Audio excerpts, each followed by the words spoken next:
Vamos lá. Eu uso um texto na Bíblia para pregar várias mensagens. Eu tenho algumas mensagens que eu uso esse texto. De 2 Coríntios, capítulo 13, versículo 8. Abre aí. Meu Senhor. 2 Coríntios, capítulo 13, versículo 8.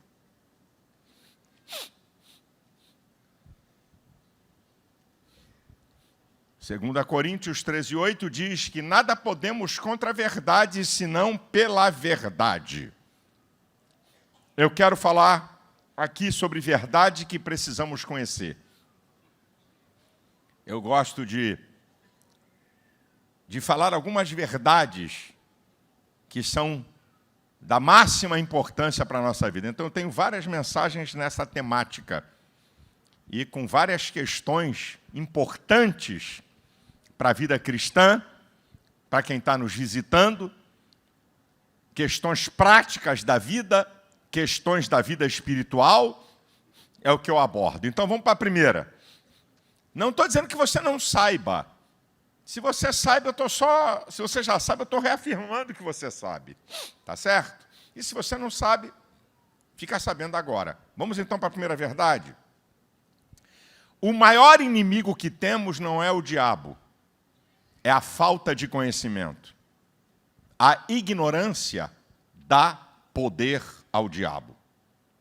O maior inimigo que nós temos, estou falando de conhecimento de Deus, tá? O maior inimigo não é o diabo, mas sim a falta do conhecimento das coisas de Deus. Quando somos ignorantes em relação às coisas de Deus, nós damos poder ao diabo. Olha que coisa interessante.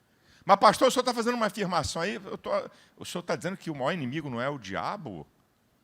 Eu já disse aqui, estou te ensinando, todas as vezes que um pregador fizer uma afirmação teológica, ele tem que provar com a Bíblia. Fique atento para pregadores que gostam de fazer afirmações teológicas que são teorias teológicas e não verdades da Bíblia. Então, todo pastor que faz uma afirmação teológica, cadê a Bíblia? Onde está lá a palavra? Você está falando isso, está respaldado em quê? Eu já vou te mostrar. Eu vou dizer para você e vou te provar que o maior inimigo não é o diabo, mas é a falta do conhecimento de Deus. Olha o que o diabo trabalha. 2 Coríntios 4:4 diz que o Deus desse século cegou o entendimento dos incrédulos para que não resplandeça a luz do Evangelho de Cristo. Isso é para que eles não tenham conhecimento do Evangelho. Olha como o diabo trabalha para cegar as pessoas. Mateus 22:29, o Senhor declara: errais por não conheceres as Escrituras, nem o poder de Deus. É um erro você não querer conhecer a verdade da palavra. E agora vai para a resposta da minha afirmativa. O maior inimigo que temos não é o diabo, mas a falta de conhecimento das coisas de Deus. Quando somos ignorantes, damos poder ao diabo. Então vamos para a prova. Oséias 4:6. O meu povo foi destruído porque lhe faltou conhecimento. A Bíblia não diz que o meu povo foi destruído por causa do diabo. Não tem uma passagem na Bíblia para dizer que o povo de Deus é destruído pela ação do diabo. Mas tem na Bíblia dizendo que o meu povo foi destruído pela falta de conhecimento. Então, o conhecimento é o maior inimigo, a ausência dele. Por quê? Diabo não destrói povo de Deus, mas a falta de conhecimento destrói. O meu povo foi destruído porque lhe faltou conhecimento. O conhecimento é a chave para a libertação. É a chave para libertar você da ignorância, da cegueira espiritual, das heresias, para você não cair na apostasia que é negar a fé. O conhecimento é a chave, é o segredo para a libertação. Foi Jesus que falou em João 8:32 e 36. E conhecereis a verdade vos libertará.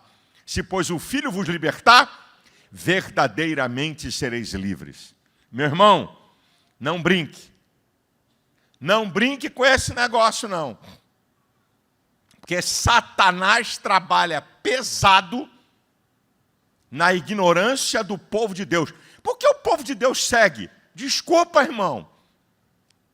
Vagabundo, mentiroso, profeta do Satanás, que está no nosso meio, que profetiza, que até cura, e tem uma legião de gente seguindo esses caras. Por quê? Porque não tem o conhecimento. Se você não tem conhecimento, você não consegue discernir isso. Essa que é a questão. Eu fico vendo. Dá até pena de ver multidão de gente atrás de cara adúltero, bandido, safado. Mas, pastor, como é que pode profetizar? Irmão, vai ler a Bíblia. Me desculpa, vamos voltar para o conhecimento de novo. Foi Jesus que falou em Mateus 7, a partir do versículo 21. Nem todo aquele que me diz Senhor, Senhor, entrará no reino dos céus, mas aquele que faz a vontade do meu Pai que está nos céus. Muitos me dirão naquele dia, Senhor, profetizamos em teu nome, expulsamos demônios em teu nome, operamos maravilhas em teu nome. Então eu vos direi abertamente, nunca vos conheci. Apartai de mim, vós que praticais a iniquidade. Os caras profetizavam, expulsavam demônios e operavam maravilhas. E o Senhor está dizendo, não conheço vocês não. Porque o poder do Senhor é inerente, é base da sua misericórdia e da sua grandeza. Então, queridão, se você não quer a fonte do conhecimento, que é a palavra de Deus, você pode ser enrolado pelo capeta e estar 10 anos dentro da igreja. Segunda verdade, escuta essa. Recuar, se retirar por motivos certos e na hora certa, não é sinônimo de fraqueza ou de covardia, mas sim de inteligência, sabedoria e discernimento espiritual. Tem gente que pensa que recuar, meu Deus, eu não posso recuar, aleluia. Vou morrer, mas não vou recuar. Vou enfrentar, mas não vou recuar. Negativo. Isso aqui é uma verdade. Recuar, se retirar na hora certa, por motivos certos, não é sinônimo de fraqueza nem de covardia, mas de sabedoria, inteligência e discernimento espiritual. Vamos provar na Bíblia. A Bíblia fala de um cara chamado Davi. E quando vai citar Davi, em 1 Samuel 16, 18, diz assim, olha, eu conheço um filho de Jessé, o belemita, ele é cheio de ânimo, ele é valente e ele é guerreiro. Características de Davi. Davi era um cara macho pra encrenca. Mas olha só que coisa interessante. Se você depois estudar na sua casa, 1 Samuel, do capítulo 19 ao capítulo 27, não vai fazer isso agora, só estou te dando a dica, quando Davi estava sendo perseguido implacavelmente pela tropa de elite de Saul, bope de Saul. 3.000 homens da tropa de elite de Saul perseguindo a Davi. Quando você pega essa passagem, capítulo 19, versículo 10, Davi foge. Capítulo 20, versículo 1, Davi foge. Capítulo 22, versículo 1, Davi foge. Capítulo 23, versículo 13, Davi foge. Capítulo 27, versículo 1, Davi foge. O cara é valente, guerreiro, mas tem a hora certa de recuar. Ele estava só. Como é que ele podia enfrentar 3.000 homens? E depois que ele começa um exército de 400 caras, que era gente depressiva, angustiada, que ele estava preparando, ele continua fugindo. Davi se faz de maluco, em 1 Samuel 21, 13, diante de Aques, rei de Gate. Rapaz, o cara era artista. Quando disseram assim, olha aí, ó, esse aí é o cara que as mulheres cantavam, que Saul feriu a milhares e Davi a seus 10 milhares. Trouxeram o Davi na presença do rei. Você sabe o que Davi fez? Cara, que artista, rapaz. Dava para ir para Hollywood. Começou a espumar pela boca, começou a ficar torto, botar a mão como maluco. O rei disse assim, Como é que vocês trazem um cara doido desse na minha frente? Já não me basta os doidos que eu tenho aqui? Tira esse cara! Ele, ó, dá no pé. Até de maluco o cara se fez. Davi é o rei mais conquistador da história da Bíblia. E na história humana, ele está entre os 3 maiores conquistadores. Mas tem a hora de recuar. Tem a hora de ceder. Ah, você quer mais um exemplo? Vamos para o apóstolo Paulo. Paulo, quando está pregando em Atos capítulo 14, versículos 5 e 6, na cidade de Icônio, e que há um motim para matar Paulo, Paulo e Barnabé, saída pela direita. Deram no pé. Vai ficar para morrer? Ah, você quer mais um exemplo? Então vamos para Jesus. Em João 11, 53 e 54, quando os fariseus arrumaram um conselho para matar em Jesus, diz o texto, que Jesus já não andava mais entre os judeus, mas foi para o deserto, numa cidade chamada Efraim, e andava com os discípulos. Até Jesus disse assim, perna para quem te quer, que não está na hora de eu morrer. Querido, amado, Eclesiastes 9,4 diz, vale mais um cão vivo do que um leão morto. Para com essa história que crente não recua por frase de efeito de pregador. Estou mostrando Jesus, estou mostrando Paulo, estou mostrando Davi. Você tem que ser estratégico. Como é que você vai enfrentar uma coisa que é mais poderosa que você e que tem poder para destruir você? Ou você recua, ou vão passar o rodo em cima de você. Não fica olhando para mim com essa cara espantada, não. Porque nós temos uma ideia que não, irmão, siga em frente, aleluia, o Senhor está conosco, nós não vamos ceder, nós não vamos abrir mão, então morra, vá para o céu, queridinho. Porque tem hora na nossa vida que você tem que recuar. Não dá para você prosseguir, porque há uma força, há um poder. E você não está recuando porque você é covarde. Você não está recuando porque é medo. É por algo real que se você continuar, você vai ser destruído. Você tem que aprender isso. Isso é uma verdade que você tem que aprender. 3. Preste atenção a isso aqui. Nunca podemos conquistar aquilo que não tivermos dispostos a enfrentar. Nunca podemos conquistar aquilo que não tivermos dispostos a enfrentar. Vou voltar para Davi. É interessante quando Golias desafia o exército de Israel, 1 Samuel capítulo 17, no versículo 26, Davi vai perguntar, o que fará o homem que enfrentar esse incircunciso que está afrontando o exército de Deus vivo? Aí disseram para ele, o rei vai dar a filha em casamento, vai dar riqueza, isentar ele e a família de IPTU, IPVA, imposto de renda, ICMS, tudo que é tributo. Então, Davi queria conquistar. Quando ele pergunta o que farão, ele está perguntando o prêmio. Se vai valer a pena ele enfrentar para conquistar. Ele está medindo o fubá. Como é que as pessoas querem conquistar aquilo que elas não estão dispostas a enfrentar? Até Jesus, gente. Irmãos, igreja, até Cristo. Olha que coisa interessante. Em Mateus 26, 45, quando vieram para prender Jesus, Jesus diz assim, agora é chegada a minha hora. Aí Pedrão tira da espada e corta a orelha do assistente do sumo sacerdote. Versículo 53. Jesus diz assim, guarda a tua espada.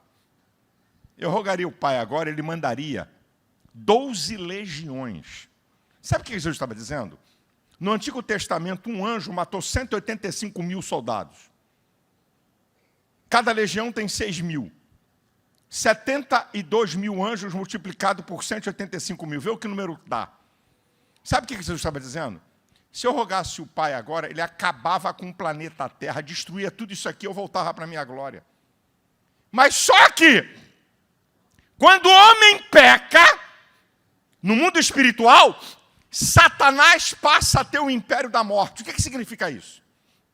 Significa que quando o homem peca e Satanás possui o domínio e o império da morte, não poderia ninguém ressuscitar para a vida eterna. Então Jesus teve que enfrentar a morte para conquistar a vitória da vida eterna por nós.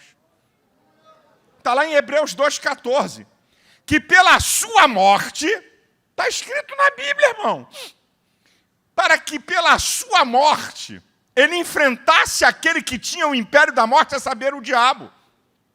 Jesus vai dizer em João 10, 17, 18, é por isso que o Pai me ama. Eu dou a minha vida e depois eu vou tornar a tomá-la. Eu tenho o poder de dar e tenho o poder de tornar a tomá-la.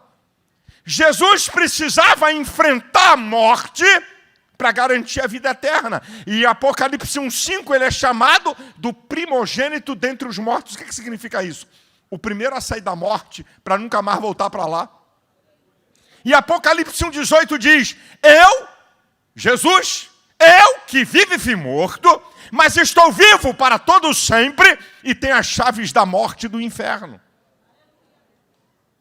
Meu querido, até Cristo, para conquistar a vida eterna para nós, teve que enfrentar a morte. Como é que você quer conquistar uma coisa que você não está disposto a enfrentar? Como é que você quer conquistar uma vida melhor se você não está disposto a enfrentar trabalho duro,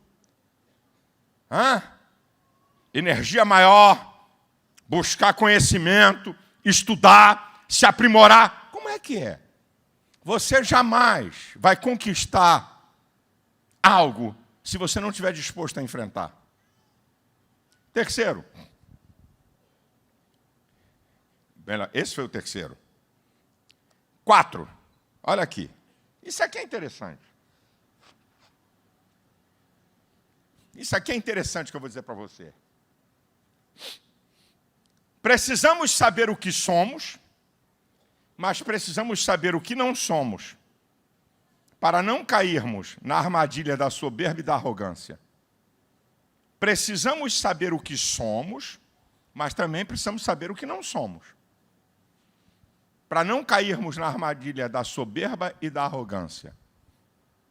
Primeira coisa que eu quero dizer para você é o seguinte: não precisamos mentir sobre o nosso valor. Você tem muito valor diante de Deus. Você é a coroa da criação de Deus. Não precisa supervalorizar. Você já é valorizado. Agora, interessante que a parábola dos talentos, em Mateus 25, a partir do capítulo 14, nos ensina alguma coisa. Todos nós temos talentos e capacidade de produzir mais talentos. Uma segunda verdade dessa parábola está no versículo 15. É que cada um recebe o talento conforme a sua capacidade. Talentos são distribuídos de maneira diferente. Mas tem uma outra verdade. A produtividade é diferente. Mas o Senhor usa a mesma palavra para quem é produtivo. O que produziu 5 talentos, o que produziu 2 talentos, tem a mesma palavra: servo bom e fiel. Quando você faz aquilo que é da tua competência, que é da tua estrutura, não precisa ficar preocupado que você tem que fazer mais do que o outro. Reconheça quem você é. Conheça seus limites e possibilidades. Conheça as suas limitações. Porque o mesmo Deus reconhece a capacidade de cada um naquilo que pode fazer. Você não vai ser medido, Deus não tem uma régua para medir você pela capacidade do outro, mas pela capacidade que você tem. E aquilo que você faz dentro da sua capacidade é o que vale. Não fica preocupado com a tal da maldita comparação. quer fazer comparação. Não. Você tem que medir o que você é e saber o que você não é. Davi sabia quem ele era e quem ele não era. Você quer ver? Em 1 Samuel 17:39, quando ele foi enfrentar Golias, a roupa do rei, capacete, espada, couraça, a roupa do rei foi colocada em Davi para ele enfrentar Golias. E o que Davi diz? Eu não posso usar isso. Eu não sei usar isso. Tira isso daqui de mim. Era roupa real. Nenhum soldado andava com uma roupa que o rei andava. Nenhum soldado tinha um capacete que o rei tinha. Davi sabia que aquilo não era para ele. Então Davi reconhece quem ele era. Ou melhor, aquilo que ele não podia ser e quem ele era. Ele sabe muito bem quem ele era. Ele diz lá no Salmo 40, versículo 17. Eu sou um pobre necessitado, mas o Senhor cuida de mim. Eu reconheço minhas fraquezas e limitações. Agora, tem um rei na Bíblia chamado Uzias. Uzias é diferente. Uzias não sabia o que ele não era. A Bíblia fala desse rei poderoso, em 2 Crônicas 26, a partir do versículo 16, diz que ele exaltou seu coração pela grandeza dele, e ele quis oferecer sacrifício, o que era proibido. Os sacerdotes vieram dizer assim, você não pode fazer isso. Ele ficou irritado. Ele ficou irritado com os sacerdotes. Ele não sabia quem ele não era. Ele não era sacerdote. Ele não podia fazer aquilo. E ele força a barra, oferece sacrifício, e quando ele acaba de oferecer sacrifício, a lepra sai na sua testa. E como leproso não podia ser mais rei, nem entrar no templo. Rapaz, você tem que saber o que você é, mas você precisa saber o que você não é.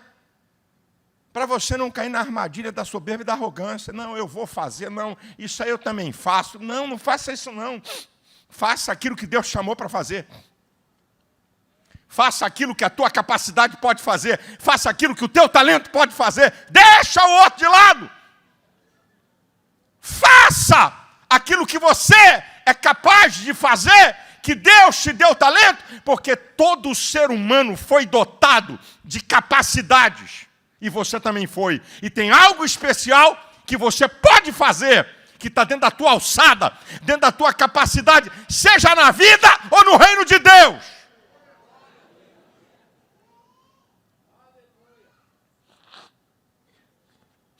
Número 5. Escute isso aqui. Isso aqui todo mundo gosta, todo mundo quer. O que eu vou te dizer é uma verdade. Com a ajuda de Deus, nós podemos vencer gente que é mais poderosa do que nós. Nós podemos. Com a ajuda de Deus, nós podemos vencer gente mais forte do que nós. Mas para isso acontecer, queridão, você tem que aprender a depender de Deus. É Davi que diz no Salmo 20, versículos 7 e 8. Uns confiam em carros e outros em cavalos. Mas nós faremos menção do nome do Senhor nosso Deus. Uns encurvam-se e caem, mas nós nos levantamos e estamos de pé. Em 1 João 4,4 diz, maior é o que está em vós do que o que está no mundo. Você é templo do Espírito Santo. E quem habita em você é maior do que qualquer coisa desse mundo. Você não precisa ficar com medo. Você não precisa temer. Porque maior é o que está em você do que o que está no mundo. Há uma história na Bíblia, de 2 Reis, capítulo 6, a partir do versículo 8, quando Deus revelava ao profeta Eliseu o conselho do rei da Síria. O rei da Síria pensou que tinha um traidor. E livrava Israel das emboscadas do rei da Síria. E aí, um dos assessores, com medo de morrer, disse para o rei, olha, tem um camarada lá em Israel que é um profeta e que ele tem a revelação de tudo que o rei combina. Onde é que ele está? Está em Dotã. Diz a Bíblia que o rei da Síria mandou exércitos com carros e cavaleiros. cercar a cidade. De manhã cedo, quando o moço do profeta Geazi se levantou, quando ele abre a porta e vê um exército em volta da cidade, parece que eu estou vendo, joga balde no chão, sai apavorado. Meu senhor, carros e cavaleiros. Estou desconfiado que o profeta...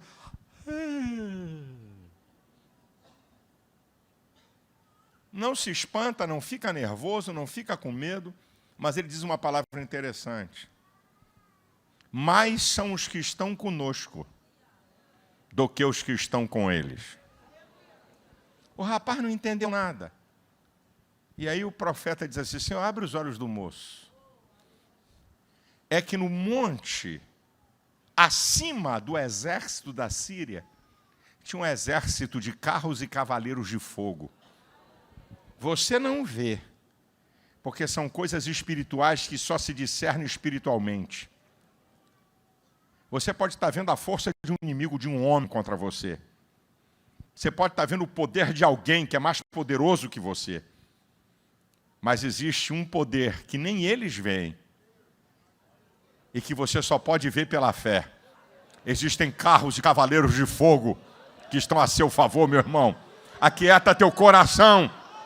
Aquieta teu coração, com a ajuda de Deus, nós podemos enfrentar gente mais poderosa do que nós.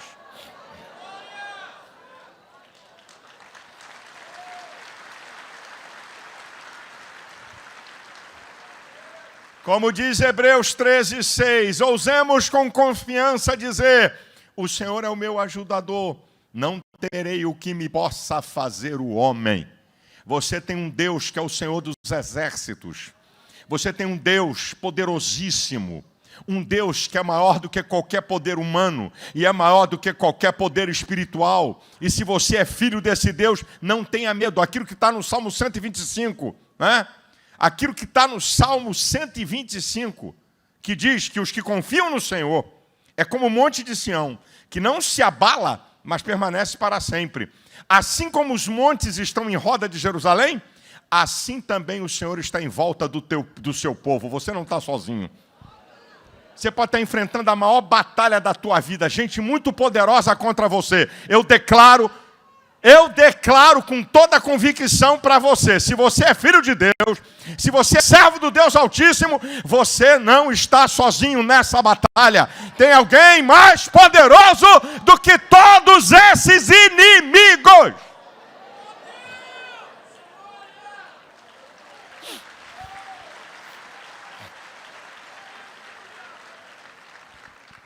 Em penúltimo lugar, eu vou mostrar uma coisa interessante. O que Deus pode fazer na nossa vida por um longo tempo. O que é, pastor? O que Deus pode fazer na nossa vida por um longo tempo?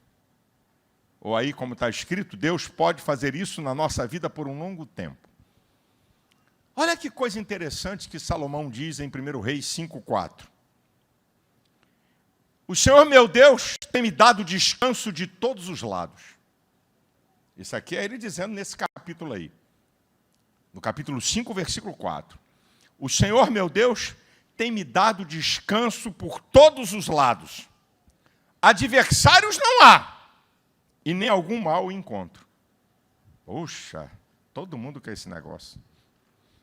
O Senhor tem me dado descanso de todos os lados. Adversários não há, e nenhum mal encontro. Isso aqui Salomão está dizendo em 1 Reis, capítulo 5, versículo 4. Quem é que não quer isso para a sua vida? Diz aí para mim, quem quer isso para a sua vida? Manifesta aí se você quer um negócio desse para a sua vida aí. Hã? Você chegar e dizer assim, olha aí, minha gente, Deus tem me ajudado a tal ponto que não tem adversário, nenhum mal na minha vida. Coisa linda, Jeová, diz os irmãos pentecostais, é manto forte. Isso pode acontecer na nossa vida por um longo tempo. Só tem uma coisinha. É que para Salomão dizer isso no capítulo 5, você tem que voltar e começar no capítulo 1. Para você entender por que ele está falando isso. Então vamos lá. Se você quer por um bom tempo na sua vida, você ter descanso e paz, não ter inimigo nem mal algum diante de você, Vamos ver o que aconteceu com Salomão. No capítulo 1, ele é colocado no trono. E o trono, para Salomão, significa o centro da vontade de Deus para a vida dele. Então, primeiro, esteja no centro da vontade de Deus. Segundo lugar, no capítulo 2, Salomão vai ouvir conselhos de quem pode dar a ele e obedece os conselhos. É o seu pai Davi que vai dar conselhos a ele. Ele está dizendo que ia morrer, aí vai dizer para ele, esforça-te, observe a lei de Deus, use de justiça com esse, use de misericórdia com aquele. Davi ouve uma instrução de quem pode dar e obedece. Você está ouvindo quem? Coach? Quem você está ouvindo? Youtuber famoso? Quem é que pode te dar conselhos para a sua vida? Quem estava aconselhando Salomão era um homem tremendamente experiente, segundo a Bíblia, o homem segundo o coração de Deus. No capítulo 2, olha que coisa interessante. Davi remove pessoas importantes de lugares importantes que não estavam sendo fiéis. Davi remove gente importante de lugar importante que não era fiel. Ele remove Abiatar, o sacerdote, e coloca Zadok. Remove Joabe como comandante-geral do exército e coloca Benaia. Será que tem alguém na sua vida que você gosta muito e que tem até certo poder, mas que você sabe que é infiel? Como é que você mantém essa pessoa perto de você? Está aqui Davi. Pegou gente importante, de cargo importante, e disse, fora. Como é que você mantém uma pessoa no seu relacionamento próximo?